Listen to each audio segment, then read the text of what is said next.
Hey, thanks for stopping by my Teacher Pay Teacher store. Let me just give you a preview of this worksheet. It's our entry level verbal expressions, and I've came up with what I call the 3 E's. Entry, which is super easy, emerging, slightly more difficult, and expert for those kids that are just really smart and need just a little bit more challenge. I'm a big fan of differentiation because I think we got to meet all students where they're at. So what we have here is 5 different versions of translating verbal expressions into mouth sentences. And I'll kind of scroll through this sort of slow. This first page here is version 1. Here's the answer key. So 4 times 7, you got 4 parentheses 7. And I like to use parentheses because it gears them up towards distribution. But if you don't like that, you can do 4 times 7 or 4 asterisk 7. Because the good thing about these worksheets is they're all done in Google Docs, so you can edit them. Another good thing is you click on File, make a copy it directly into your Google Classroom. Super easy. Let's continue to scroll through here.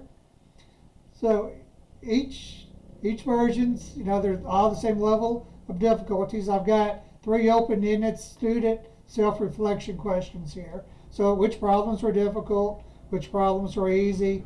Which problems do you need help with?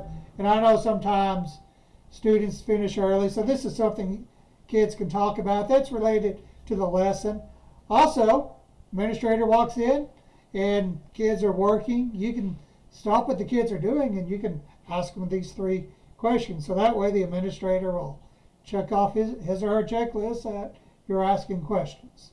But in addition to those 3 questions at the end here, I have some more higher ordered questions that you can ask, and we'll get to those in just a second. I'm scrolling slow, so hopefully you can get a good feel for what's on this worksheet, because I only want you to buy this if it's going to be beneficial. Because if your money's like mine, it's limited. But here are higher order questions that would be good for an observation. I've got a compare and contrast question. I was writing a verbal expression, a mouth sentence, similar to translating a language. We'll scroll through these so you can look at them. And then at the end of these questions, I include a learning activity that works with this. The materials you need for this learning activity, just index cards, markers. There's some steps for your procedures here. There's some extensions and an assessment. So you get all of this for just like $4. If you buy the money saving bundle that has the entry, emerging, and expert, it's even a much better deal because you'll get this for all 3 levels plus some other cool stuff. Let me know if you have any questions.